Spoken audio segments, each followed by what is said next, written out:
I'd like to welcome you guys to another episode of HR Corner. Today I'm speaking with Alysha Campbell, and I'm so excited she's here with us today. How you doing? I'm great. How are you? I'm good. We made it to Friday, girl. So I'm thankful for that. Yes. Absolutely. Awesome. Good. So let's jump right in. I just want to learn a little bit more about you and your past experience. Thank you so much for having me. And so as you said, I am Alysha Campbell. I am the founder and CEO of CultureShift HR. And CultureShift HR is a diversity, equity, and inclusion consultancy and training firm that focuses with organizations on how to create diverse, equitable, and inclusive workplaces through training, consulting, and project management. And so I work with over 20 different clients from Canada to the US and even overseas to really help them understand the fundamentals of DE&I, how to create an inclusive culture, and really how to be set up for success. Yeah. Well, that's awesome. And a big part of DEI is equity, of course. And that's been a huge conversation. I feel like equity has become more popularized amongst workplaces and, academia, and we're talking about it. So I wanted to jump into the wage gap really quickly. Yes.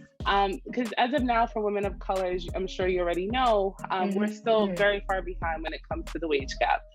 Black women are still making 63 cents to the dollar compared to white non-Hispanic males.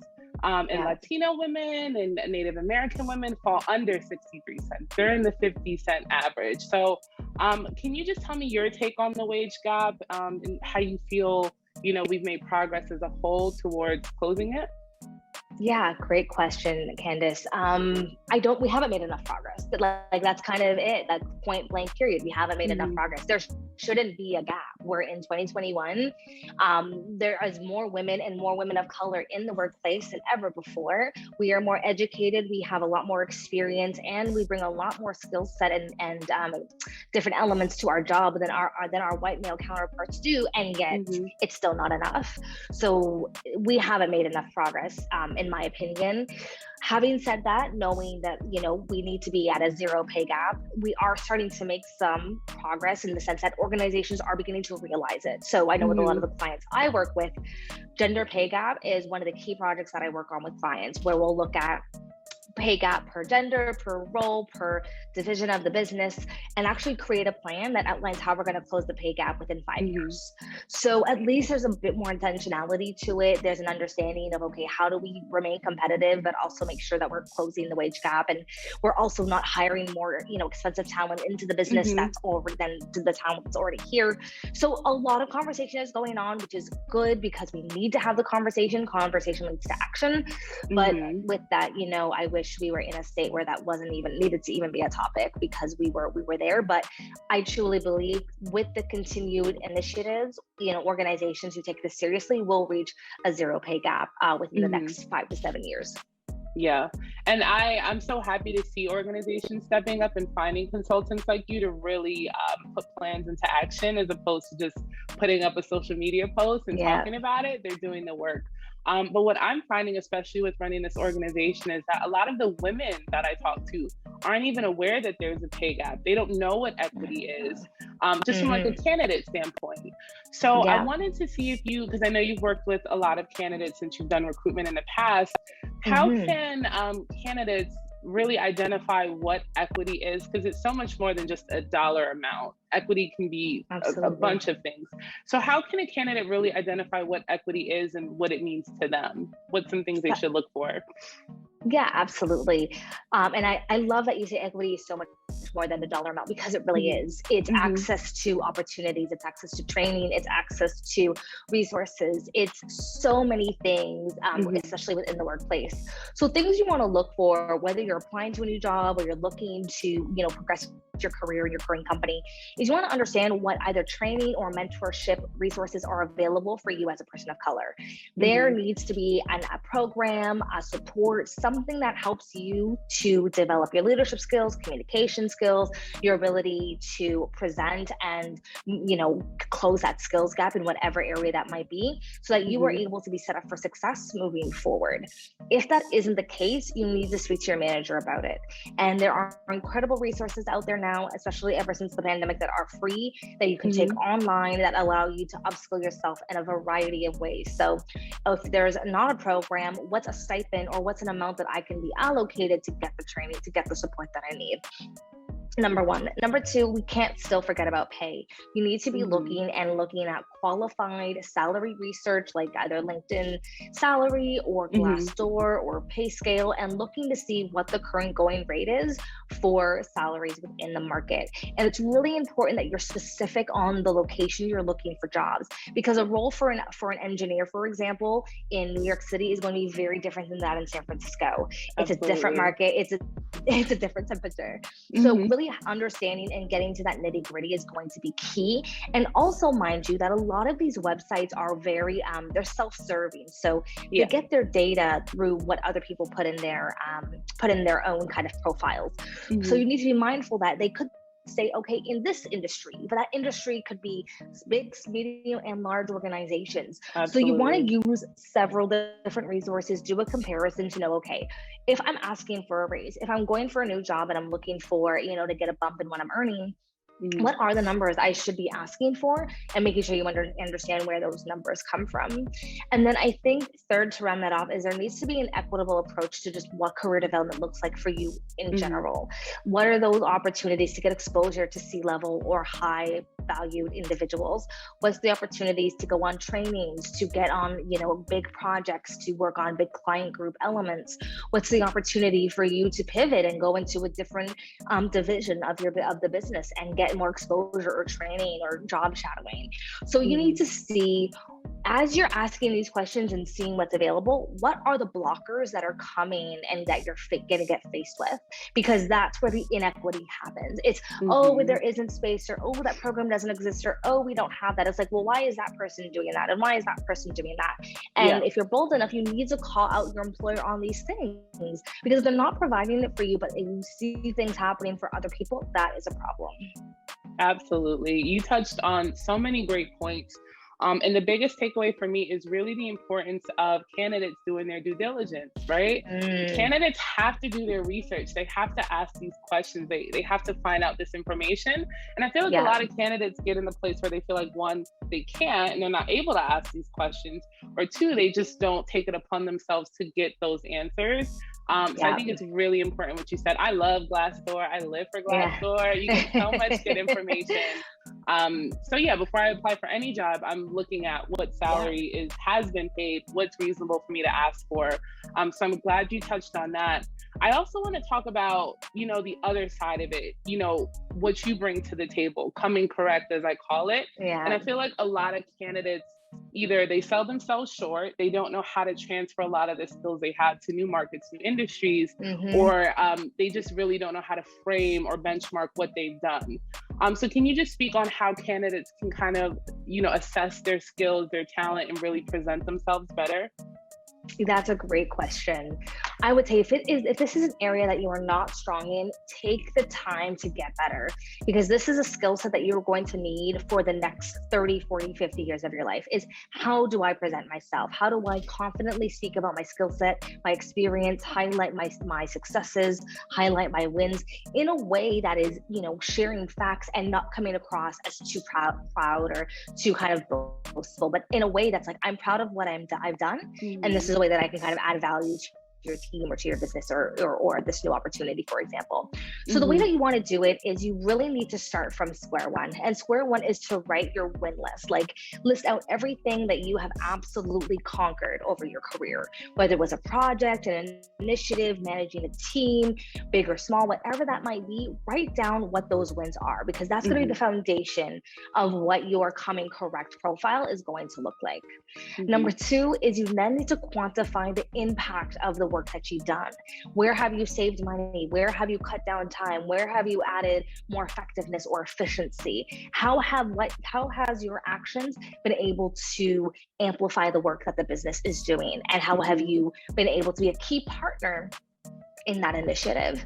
And then three is you need to frame it out in a portfolio or some type of format that's easy to follow, and again, really highlights and spotlights who you are as an individual. It's so important that we don't hide who we are, that we be authentic as possible.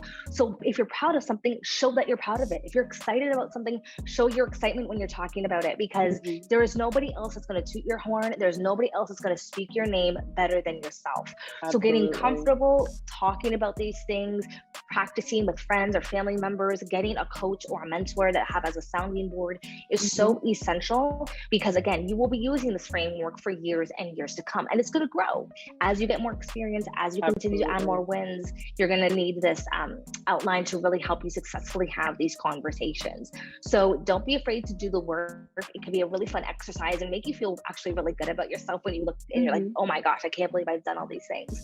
And it gets you also excited for what goals you want to crush next. Yeah, I know for me, always at the end of the year, I look at everything I've done and I write down and I'm like, oh my gosh, like when you actually take stock, it's like, that's insane. And then I make my goals even bigger for the next year, because usually what I do is above and beyond what I set out to do in the first place. So don't sell yourself short, create a plan, look at your accomplishments, speak confidently, and make a plan of how you're going to build upon what you're doing. Yeah, well, that's just like perfect. Exactly what I feel like every candidate should do. And you frame that so well, which I appreciate, because I feel like a lot of candidates get kind of complacent, and they just they get stuck at that same job and they think, well, I've done this and that's enough. And I always want anyone to be pushing towards the next level, you know? So that's awesome. What we were going to jump into was negotiating salary, and we touched on a bit about doing the research and the back end of that. But I feel like a lot of the women I've engaged, their issue is more confidence. Having the confidence to say that they want this amount of pay and they deserve it. Is there any tips you can give to women really looking to build their confidence to negotiate their salary? Yeah, I love this question. And I want to start by saying this is something I, and even sometimes still, am conflicted with. It's really hard to ask for what you want, especially if you feel the number is very high or just making more than you ever thought you could possibly earn before. But just know that the amount you're saying is probably not going to surprise them. It's probably what it is they're expecting. So taking a couple steps back, how to get that confidence. As you said, Candace, it's all about doing the research. So when you research, you're proving and acknowledging and confirming what the going rate is for the role. So you asking for $150,000 for a job shouldn't sound too outlandish, because from your research and the sources that you've checked, that's the average going rate. Exactly. So an organization who is prepared and is trying to hire the top talent should know that, and that your range or your number should fall within the range they have budgeted for this role. If they don't, they should say, thank you so much. Unfortunately, that range is a little bit too high. What are you flexible to? And then you have another number only that in your head to say, okay, if I can't get 150, I would be fine with 135. And then that's the number that you say, I would be flexible to probably 135, but it would depend on the total compensation package. And that's key number 2 is total compensation package. It's so much more than just what you're getting in your bank account. Benefits, perks, bonuses, stock options, you name it, a lot of packages now are a lot more robust. So if you come down a little bit on the salary, what else are you getting in return? Exactly. So always kind of game it out on like what those options can be like, because it's a lot more than just what's in the bank account. Number 3 is you got to practice. These conversations are uncomfortable. Our bodies are you're going to get that knot in the stomach. You're going to get that headache. You're going to stress out. That is normal. So know that it's not you. Practice in front of a mirror, have a script, learn the script, go off script, practice with people that you feel comfortable with, get them to say some rebuttals that, you can then prepare answers for. But that preparation, it's can help so much, because it's going to help your confidence. It's going to help you be ready for that actual conversation. And it's going to help you make sure that you're not knocked off your game should a response come back to you that you weren't expecting. So making sure you take the time to practice, set up, prepare from a salary perspective, and know what the full compensation package is going to make sure that you are confident and ready to have that salary conversation. Absolutely. And I love that you just mentioned the total compensation package, because too often I feel like we get caught up on the dollar amount, and it's do you have any insurance benefits? Are there any perks? And people need to consider that more often. So I'm definitely glad you touched on that. And in total, I feel like any move that a candidate wants to make to better themselves professionally all starts with the work that they do in preparation. I think that's so important for any move. And I'm glad that anything I asked you today, we kind of weave preparation throughout, which is awesome. So just switching gears a bit, a lot of our network has professional women, but there's also the other side for entrepreneurs and small business owners. And I know that you have CultureShift HR. So can you just jump a little bit more into CultureShift and the work you do with organizations and small businesses, employers, etc.? Yeah, thank you so much. So yes, I created CultureShift HR in 2018 because I was ready to create a work experience that I wasn't experiencing with my employers. And for me, I didn't want to create my business in debt. So I've continued to work full time while also managing CultureShift HR. But in the midst of doing CultureShift, I'm also creating an exit plan. So how do I continue to, be less dependent on my full-time job, but also continue to build and be supported and support others through my entrepreneurial kind of journey. I think it's important that as an entrepreneur, as you're building a business, your network is everything. And that was something that I had to learn the hard way. I tried to do so much on my own, try to just figure it out, and it just caused stress and headache. And it really, really wasn't necessary. Tap into your network, tap into other entrepreneurs who are maybe 5-10 years down their own journey. Do your research. There's incredible resources and webinars and seminars out there that you can learn from, blogs, articles, you name it, it's out there. So don't reinvent the wheel. Go to the resources that will help you the most. Number two is in order to set up for success, you need to understand what type of businesses that you're looking to kind of acquire. What is your ideal customer profile? Who is the one that's going to be buying your services? Who is the one that's going to be calling you or reaching out? So for example, for me, I'm always getting calls from clients who are in panic mode. They need to do a D&I training, an incident at work happened, they need to figure out something, and then here they are saying, hey, can you come and support us? So knowing that that's my client base that usually comes when I need my services, how do I make sure that one, I'm ready for when they come, and two, I'm finding out more of where these individuals are so that I'm constantly building a pipeline of clients that I'm servicing as well as growing CultureShift. And then I would say in building your business and really living and breathing it, there's going to be ups and downs. So be ready for when it's really busy, because there will be those times. I'm just coming off of an extremely busy period. And then there's going to be times where it's going to be a little bit quiet, but don't waste the quiet time. You should use it for planning, strategizing, building up yourself, building up your, next kind of level or stage, identifying who needs to come on the team, what other markets you want to target as a small business. There's so much things you can do in your down time. So don't waste it. Take a break, but don't waste it. Optimize it and make sure you're ready, because that next busy period is just around the corner. And then last, I would say, is take it easy on yourself. We're all trying to figure this out. We're all trying to get to the next level. Putting too much stress on yourself is only going to exhaust you and burn you out. So if you need to be best for your business, you need to be best for yourself, your friends, your family, and those that care for you. So making sure that you take the time to relax, take a break, take that time to pause, reflect, be healthy, and all of that will yield dividends in the way that you manage your business. Oh my God. I feel like this was a one-on-one. Like I needed that check, you feel me? This is great. I think you have so much useful and vital information for anyone looking to develop, whether it's professional or as an entrepreneur. And you touched on so many great points, which I appreciate. I know our members are going to appreciate. I'm curious, are there any last pieces of advice you want to give? Anything? Yes, I would say the number one thing that I would say is dream bigger. That was something I wish I had done very, very earlier on in my career, and is to not settle for less, not to settle and create my own glass ceilings, which I did time and time again. But you are so much more capable than you give yourself credit for. There is so much that you can do. So keep pushing the limit, keep pushing the envelope, because you will achieve it. And there's nothing that's impossible unto you. That's wonderful. I think that's a great place to stop. Actually, I don't think I can say anything better than that. So I want to thank you, Alysha, for your time. This has been fabulous. I have so many good clips to cut up. And be sure to follow Alysha on Instagram. I'm going to add her, help me here. Handle. There we go. Be sure to follow Alysha on Instagram. I'm going to add her handle to the bottom of this. There's so much great information that she shares on the daily be sure to get in touch with Alysha Campbell.